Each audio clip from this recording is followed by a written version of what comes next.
A sequel to Beetlejuice after 36 years. No, I'm not gonna follow the rule of not saying his name 3 times because I just can't. Tim Burton's back, Michael Keaton's back, Winona Ryder's back, Danny Elfman is back. I love the first movie, I've been looking forward to this sequel for a long time, and now that I've seen it, yeah, I saw it. I saw the sequel to Beetlejuice in theaters.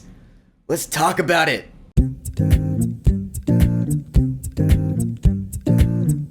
Beetlejuice Beetlejuice! So Beetlejuice Beetlejuice is the sequel to Tim Burton's classic Beetlejuice, which came out back in 1988. We pick up 36 years later, and we are back in this world. Lydia Deetz all grown up, she has a daughter now. Her name is Astrid, she's played by Jenna Ortega. And through a series of events that I'm gonna keep vague, we end up back in the Neither world for a new adventure. With zany new characters, crazy antics, and of course, the ghost with the most himself. The juice is loose. So, how is this long-awaited sequel? If you can't tell, I'm a big Beetlejuice fan, so I'll try to ease you into this. Is this as good as the first movie? No, it ain't. That wasn't hard to hear, right? Let's talk about the good. The characters are all great. Ladies first, Winona Ryder returns as Lydia Deetz, and pretty early on in the movie, I was watching it and I was like, yeah, that actually is the same kid from the first movie, just all grown up now. It was actually great to see. And she's really stressed out because she's dealing with a lot of shit, including her standoffish daughter, Astrid. Jenna Ortega is also great, because it's true, she's not just Wednesday Addams again. She does absolutely have more personality than she did as the title character in that hit Netflix show. In fact, she's actually really likable. You get where she's coming from. She sees her mom as kind of a weirdo. She is kind of that angsty teenager, but you do get it. Catherine O'Hara's back as Delia Deetz, who's Lydia's stepmother. And yeah, she does have some pretty crazy moments in this movie like she did in the first one. There were some points where I thought she overdid it a bit, which I get that sounds strange. I mean, she overacted a lot in the first movie, but in this one, she did a lot more. I will be honest, not all of her humor landed with me this time around. Some of it did though. She is still that crazy, eccentric artist. And yes, Michael Keaton returning in the title role is awesome. He's just so good as that character, I can't say anything here that you haven't already heard about him as that character. He's still got it after all this time. He had a lot of funny moments, I was laughing out loud at him, he stole every scene he was in. I loved him, he's one of the best things about the movie. Some great gags with him, both verbal and physical. I'll say it here, anything about this movie that might be disappointing was never his fault, ever. Dude's awesome. And now for the new characters. Again, ladies first, Monica Bellucci as Dolores. I found this character interesting, but honestly, I don't think she really had enough screen time to be fleshed out.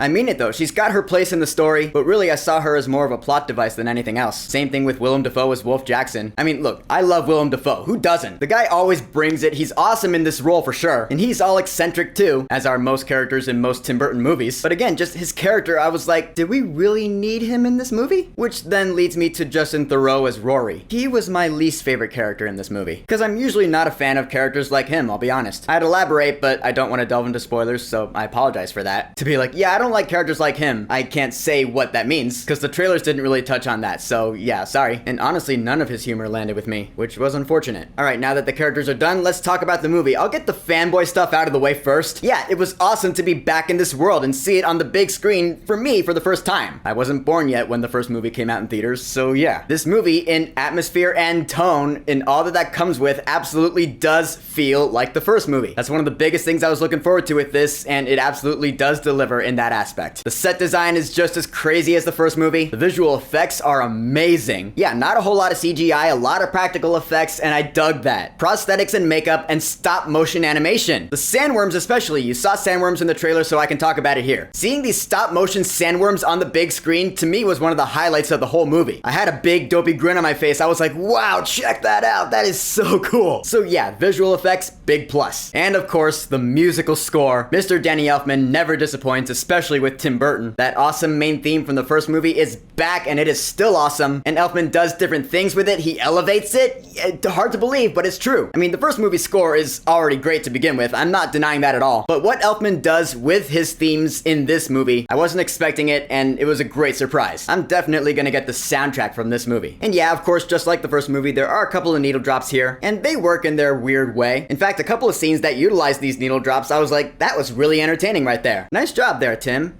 and Danny and everyone else. Now, one of my biggest fears going into this movie was, are there gonna be a lot of recycled gags from the first movie? Because in the trailers, we saw a few of them. I'm happy to say, there were not a whole lot of them. In fact, most of the ones that are in this movie, we saw in the trailers. I really appreciate that. This movie busted out the new material like I wanted it to. Yeah, the recycled gags, they're a nice throwback to the first movie. Fun to see again, but the movie didn't stop for them. Like, this movie doesn't slam on the brakes to be like, all right, hey, character, say that line from before. They'll love it. I promise. You know, like Alien Romulus did. I'm just saying. To me personally, I like that. Now, alright, I've gotten the good out of the way.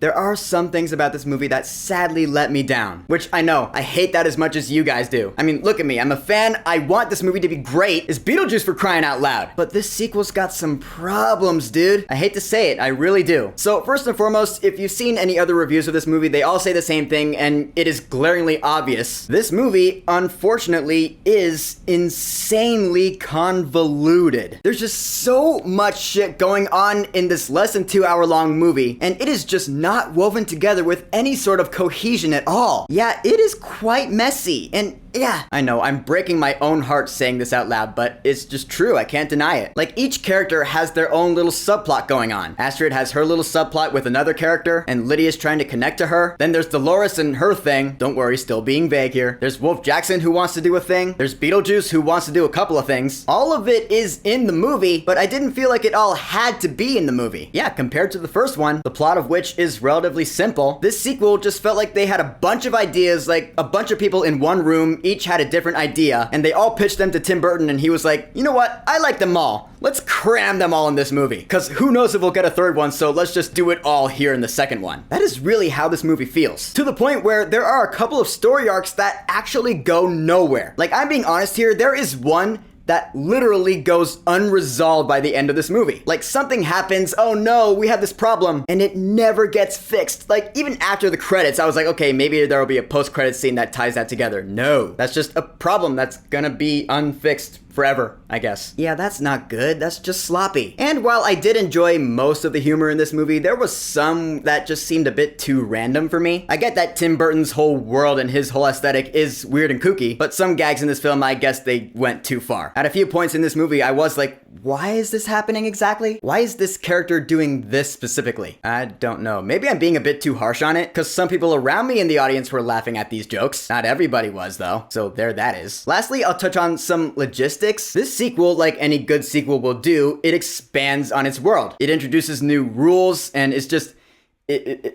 I've been so used to the rules that I knew from the first movie for so many years. Now we're getting new information that we didn't know, and I had to tell myself mentally, I was like, this is not retconning, it's just adding new info. There is a difference. It's not saying that anything we learned in the first movie was wrong. It's just saying on top of all that you already knew, there's also this, and this, and this, and this. And it's just something I didn't think about beforehand, so I gotta get used to it. I'm not saying it's a good or bad thing, I'm just throwing it out there for you to know, because I felt that is important. So in the end, Beetlejuice, I'll break it down like this. If you're a fan of the first movie like I am, then there's no stopping you from seeing this, so there's nothing I can say to convince you to see it or not to see it. Go see it, have fun, or don't. Form your own opinion of it. For the rest of you, here's my consensus. Beetlejuice is a fun, zany, quirky Tim Burton ride. It's got awesome visual effects, it's got a fantastic musical score, it's got great humor for the most part, but yeah, the plot is just way too convoluted and messy, and that is easily this movie's biggest flaw, and that is such a bummer. It knocked this movie down a couple of notches for me. This Beetlejuice fan was sadly disappointed with the sequel. For Beetlejuice, I will say, wait until this movie's at a matinee price, then go see it. And there's nothing after the credits, by the way, in case I confused you earlier. So, Beetlejuice, have you seen it yet? What are your thoughts on it? Whatever you think, go ahead and leave a comment. And of course, thank you for subscribing. Peace!